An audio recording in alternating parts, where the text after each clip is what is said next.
तर नमस्कार मित्रांनो, स्वागत आहे तुमचं टेक्निकल शाम यूट्यूब चॅनलवरील एका नवीन आणि इंटरेस्टिंग व्हिडिओमध्ये. तर या व्हिडिओमध्ये आपण काइनमास्टर सिरीजचा थर्ड व्हिडिओ बनवलेला आहे. या व्हिडिओमध्ये आपण बघणार आहोत की आपण जे व्हिडिओ इमेजेस आपण काइनमास्टरमध्ये ॲड करतो त्यांना ते एका पर्टिक्युलर टाईममध्ये कसं अरेंज करायचं आणि तसेच काइनमास्टरचे जे काही बेसिक सेटिंग आहेत ते सुद्धा आपण या व्हिडिओमध्ये बघणार आहोत. तर मित्रांनो, चला जरा वेळ न घालवता आपण आपल्या आजच्या व्हिडिओला सुरुवात करूयात. व्हिडिओला अजूनपर्यंत लाईक नाही केलं तर लाईक करा आणि चॅनलला सबस्क्राईब करायला पण विसरू नका. तर चला तर मित्रांनो, मोबाईलच्या मेन विंडोवरती जाऊयात. तर मित्रांनो, मी आलो आहे काइनमास्टरच्या मेन विंडोवरती. तर मित्रांनो, आता आपल्याला काही नवीन प्रोजेक्ट क्रिएट करावा लागेल. त्यासाठी आपण इथे क्रिएट न्यूवरती क्लिक करूयात आणि जे आहे तर प्रोजेक्टला नाव द्यायचं आहे. त्या प्रोजेक्टला नाव मी ट्यूट 3 देतो, कारण हे आपलं ट्युटोरियल 3 आहे. तर इथून काही नाही करायचं, सिम्पली क्रिएटवरती क्लिक करायचं आहे.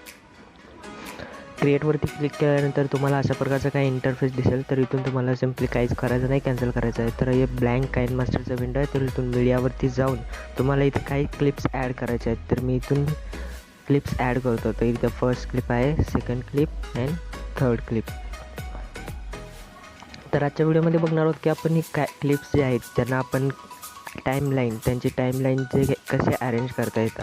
तर तुम्हाला वाटलं की एखाद्या वेळेस हा क्लिप 2 जो आहे तो पुढे पाहिजे, तर तुम्ही याला डायरेक्टली लॉंग प्रेस करायचं आहे. लॉंग प्रेस केलं की तुमचा मोबाईल थोडासा व्हायब्रेट झाल्यासारखं होईल आणि हा तुम्हाला इथे असं मूव्ह करताना दिसेल. तर तुम्ही याला सिम्पली कुठं पाहिजे तिथे तुम्ही याला पुढे पाहिजे, मागे पाहिजे, तुम्ही याला सिम्पली ड्रॅग करून ड्रॉप करू शकता तिथे. आणि तसंच एक क्लिप 3ला पण तुम्ही याला याची जर साईज तुम्हाला कमी करायची असेल तर याला एवढी मोठी साईज आहे, किती 5 सेकंड्स आहे. तुम्हाला इथं ड्युरेशन बघायला भेटेल 5.600-700. तर तुम्ही याची ड्युरेशनसुद्धा कमी करू शकता. तर टाईमलाईनमध्ये फक्त तुम्हाला एवढं काय आहे. तर तुम्हाला वाटलं की हा व्हिडिओ जो आहे, आता एक क्लिपचा एक व्हिडिओ आहे, तर याला तुम्हाला कट करायचं आहे. तर तुम्ही या कात्रीवरती जाऊन तुम्ही याला सिम्पली मधून स्प्लिट पण करू शकता.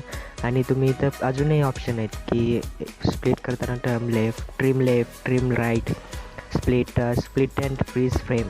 आता इथं स्प्लिट अँड फ्रीज फ्रेम म्हटलं तर तुम्ही बघू शकता की क्लिप पण आहे.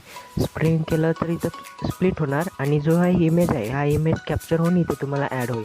बघू शकता तुम्ही इथे हा इमेज ॲड झालेला आहे क्लिप 3चा. तर अशा प्रकारे आहे. तर मी याला अंडू करतो.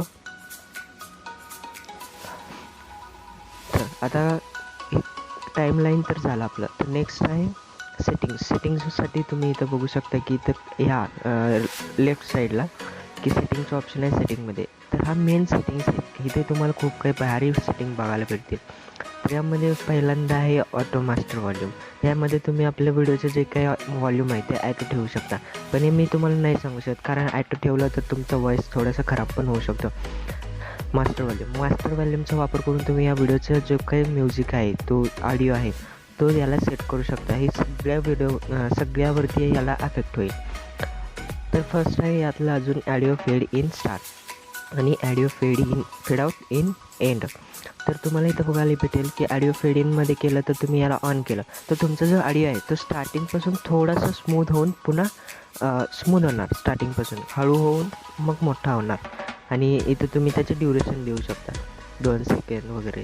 आणि हे फेड आउट केलं तर कसं एंडला तुम्ही काय होणार, हळूच तुमचा आवाज जो आहे तो कमी होत जाणार. तर याचा वापर आहे. तर आपण बघूया आपले हे सेटिंग थोडे ऑन करूत आणि आपण बघूयात आपल्या व्हिडिओला लागलेला आहे का. तर या व्हिडिओमध्ये मी एक सॉन्ग ॲड केलेला आहे, तर तुम्ही बघू. बघा इथं आवाज थोडासा इथून थोडासा आवाज स्लो झाला आणि इथून पुढं मोठा झाला. तर आता एंडला पण तसंच होणार. एंडला मोठा होऊन पुन्हा स्लो होत जाणार आणि कमी होणार. तर त्या सेटिंगचा हा वापर आहे.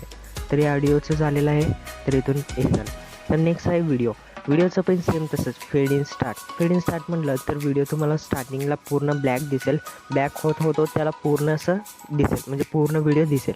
तर त्यानंतर फेड आउट, कारण पूर्ण फेड आउटला काय होणार की व्हिडिओ आपला जेव्हा एंडिंग फेजला येणार त्यावेळेस व्हिडिओ पूर्ण असं ब्लॅक झाल्यासारखं होणार, म्हणजे असं बंद झाल्यासारखं होणार. तर तुम्ही बघू शकता की इथं बघा हळूच ते आपल्याला व्हिडिओ आपला स्टार्ट होताना बघायला भेटत आहे. आणि इथे लास्टला आलं तर तुम्ही बघू शकता की इथून नंतर आपला व्हिडिओ फेड आउट नाही झाला. फेड आउट करूयात. फेड आउट ॲट द एंड हे झालेलं आहे. फेड आउटला पण सेम तसंच होईल. फेड आउट म्हटलं तर मित्रांनो इथे पूर्ण व्हिडिओच्या एंडला होणार. इथं बघू शकता तुम्ही व्हिडिओच्या एंडला तो फेड आउट झालेला आहे. स्टार्टिंगला थोडंसं होणार आणि एंडला थोडं होणार. नेक्स्ट आहे सेटिंग एडिटिंग. तर एडिटिंगमध्ये इथं पण खूप सारे ऑप्शन्स भेटेल तुम्हाला. तर photo duration, default photo duration. आपण इथून आपल्या फोटोमध्ये आपण जेव्हा मीडियावरती क्लिक करतो तर त्यावेळेस फोटो डायरेक्ट तुम्हाला किती सेकंडचे पाहिजेत ते तुम्हाला इथं सेट करता येतं. 1 सेकंडचे पाहिजे आणि त्यानंतरनं इथं photo display, fit in screen, fill in screen, auto. तर याला तुम्हाला फिट इन स्क्रीन करूनच ठेवायचं आहे. तर डिफॉल्ट ड्युरेशन ऑफ ट्रान्झिशन. तर मित्रांनो ट्रान्झिशन इफेक्ट आपण पुढे बघणार आहोत. तर त्यावेळेस या ट्रान्झिशन इफेक्ट जो आहे तो आपल्याला उपयोगाला येईल. तर मित्रांनो आजच्या व्हिडिओचे काही सेटिंग्स होते. जर तुम्हाला आवडले तर तुम्ही नक्की व्हिडिओला लाईक करा आणि चॅनलवरती नवीन असाल तर चॅनलला नक्की सबस्क्राईब करायला विसरू नका. तर भेटूया पुन्हा एकदा पुढच्या नवीन व्हिडिओमध्ये.